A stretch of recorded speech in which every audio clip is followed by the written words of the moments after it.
The purpose of this video is not to start a brand war. I don't want any negativity in the comments about this is better, that's better, and this, that, and the other. All I'm doing is talking about my thoughts and my decisions, and I've not even made up my mind yet, so I'm still not sure what I'm doing. People have been asking me what I'm going to do about a new camera, so I just thought I'd do this video and let you know my progress as to what I'm thinking at the moment. And I did a video a while back about how to choose the right camera for you. And although it's a little bit outdated, the principle still applies. And basically that principle is, don't go for the newest thing, don't get what your favorite filmmaker or YouTuber is using.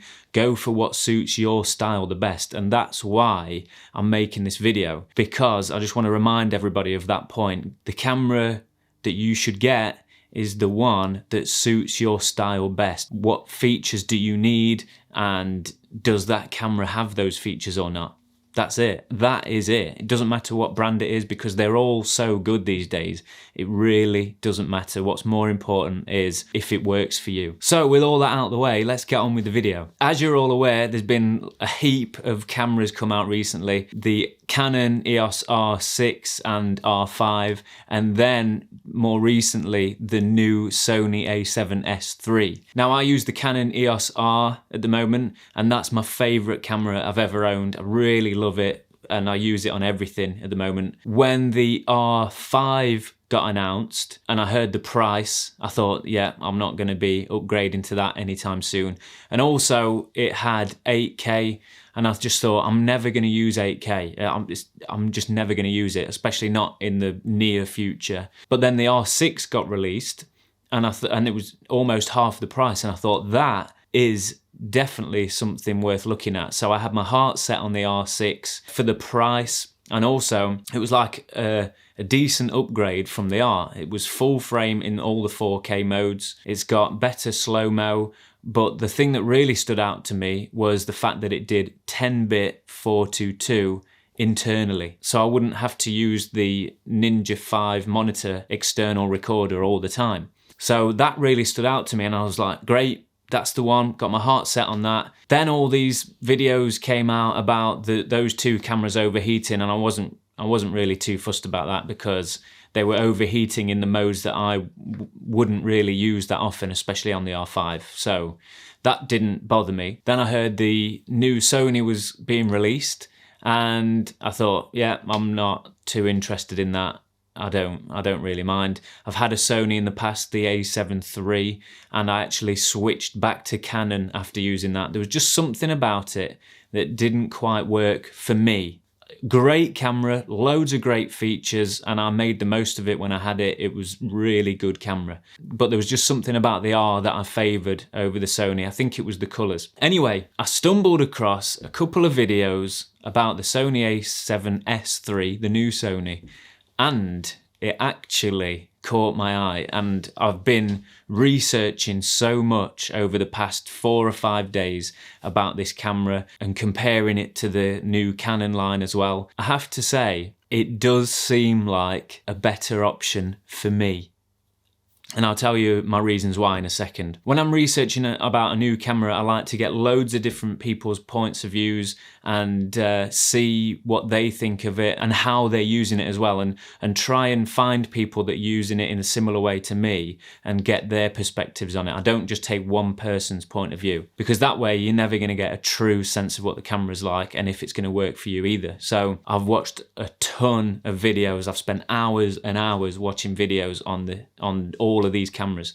So anyway, what I've been thinking lately is I love recording on the Canon EOS R using the Ninja 5 external monitor, because it's got 10-bit 422. But when I go back to recording just internally on the EOS R, the colours aren't as nice. It's fine for like vlogging and YouTube videos and things like that, absolutely fine. I don't need any more than what the Canon EOS R has in a camera for doing that sort of thing. But when it comes to doing paid work, then I definitely need more options for shooting 10-bit 422. So I was looking at getting one of the cinema cameras, but maybe something a bit more affordable, like the Blackmagic Pocket cinema camera Or I'd looked at the Zcam F6 as well. I've looked at those things. So I did a bunch of research about that. Then obviously the new Sony came out, and I've been watching a lot of Gerald Undone videos, and phenomenal videos. If you've not seen his channel, go and check it out.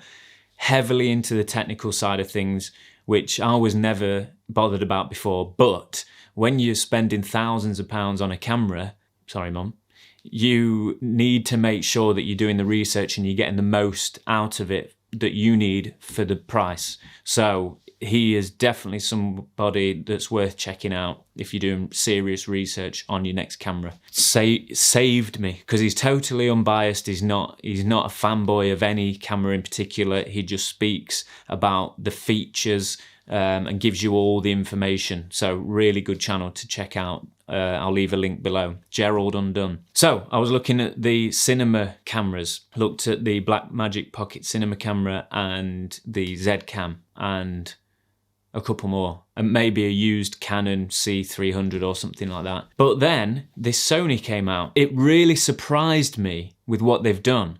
They've not gone crazy overboard with resolution. I don't need that. They've stuck to 4K. I'm not going to go into all the specs either, because you can find those anywhere. I'm just going to talk about what caught my eye and what I'm looking for. Dynamic range. That was something I was really looking for in a camera, and the Sony is saying it's got 15 stops of dynamic range, which is huge.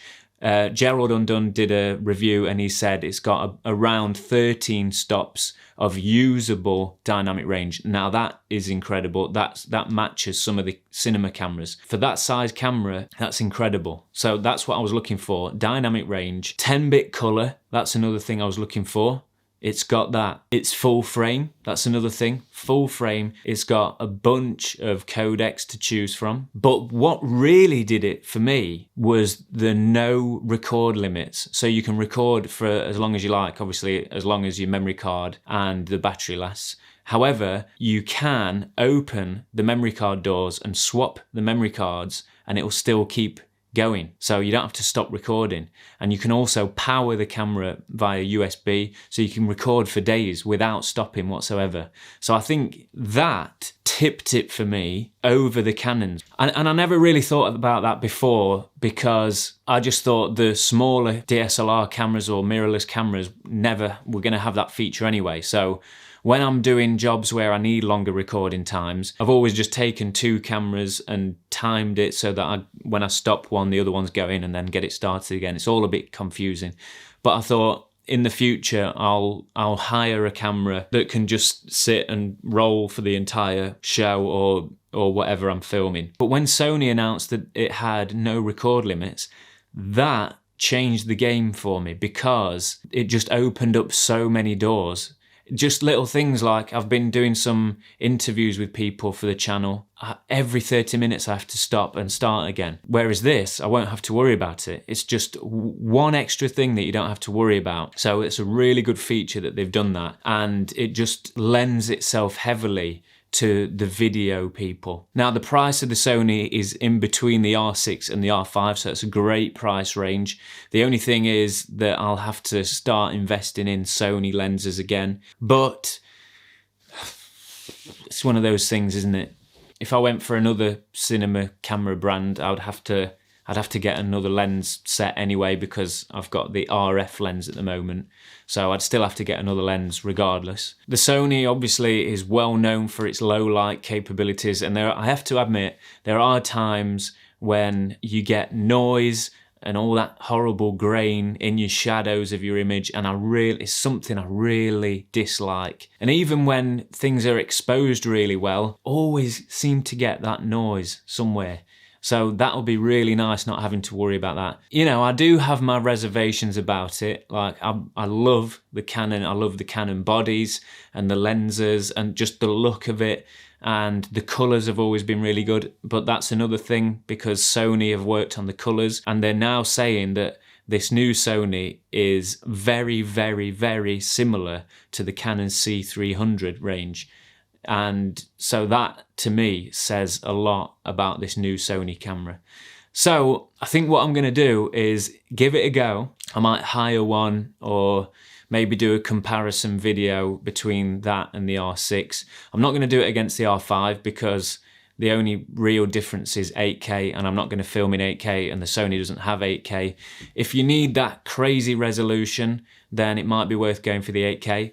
However, you got to bear in mind that you can't film in 8K for long periods of time. In fact, not even for short periods of time. And the fact is, when you're filming, it overheats when the camera's on, not just when it's filming. So if you stop, it's still going to keep heating up. But if you turn the camera off, you can't get ready for your next shot. You can't frame the shot. You can't get your focus. You just can't do that. So it's not a practical 8K camera. It's just not. And that's what a lot of people are saying. The Canon DSLR mirrorless range of cameras are definitely more suited to photographers, but they do really good video. But there's just always been those limitations there. Whereas on the Sony, they're very heavily leaning towards the video people. So I'm thinking about it. As I said, there's some more things that I've got to consider, some more research that I want to do on the Blackmagic Pocket Cinema Camera 4K and 6K, and also the Z-Cam. But there are some quirks to the Z-Cam as well. So I know on the Z-Cam, you can't record for long periods of time, or you can, but it chops the footage up, and then you have to use special Z-Cam software to stitch it together, but then the audio goes out of sync. It's all a bit weird. So in the Sony, it's not got that problem, so it's really easy. And then there's just other like if you get the Blackmagic Pocket Cinema camera, you can't really vlog with it, and then you've got to spend a lot of money on batteries and external hard drives to record to. Whereas on the Sony, it's like you've got the ease of a small camera that I'm certainly used to using, and it's also got cinema quality, resolution, and picture profiles and all of that, and colours. It just seems like a really good option. I'm aware that probably a lot of people will maybe fall out with me after watching this video, or even unsubscribe. That's not what I want, because all I'm doing is telling you about what I'm thinking about doing. That's it. I'm not telling you what to do. I'm not trying to put anybody off Canon at all. That's not what I'm doing. I'm just saying that for me, I've found, or might have found, a better option for me when I'm filming a certain style of things. I'm definitely keeping the R because I love this camera to bits. Great for the majority of stuff I do, so I'm definitely keeping that. And it might be worth thinking as well, if you were thinking about the Canon range and it's mainly video that you do, it might be worth looking at a couple of other options there because of the limitations of the R5 and the R6. I'm not bothered about the specs because the Sony A7 III that I used to have had some better specs than the Canon EOS R, and I switched to the R, and I love this so much more than the A7 III. So I'm not bothered about the specs, it's how it looks and what it's going to do for me and the ease of use. That's what I want from a camera. It just feels like that's going to give me that. Another thing that I'm not really looking forward to if I do go to the Sony is the menu system. It looks a bit old-fashioned, even though they've updated it from the other one. It still looks a bit odd. But as someone pointed out to me, that doesn't matter because you get used to it, and every different camera brand has their own menu system. So whatever you go to, you're gonna have to learn that anyway. That's it. That's what I'm thinking about at the moment in regards to new camera gear. Let me know your thoughts in the comments below. But again, I don't want any negativity. I know what all the cameras do, so you don't need to tell me all the specs and this, that, and the other. What about this? What about that? I've taken everything into consideration, and I'm just going to wait for more reviews when the camera actually comes out. I'm going to try it myself, maybe put it side by side to the R6 and give them both a go. Or maybe even the Blackmagic Pocket Cinema camera as well, give that one a go. Anyway, thank you for watching. I think that's it. Have a good week. Got some more videos on the way, either later this week or early next week, so stay tuned. Don't forget to subscribe to the channel for more gear reviews, tutorials, and much more. And yeah, have a good one. Enjoy.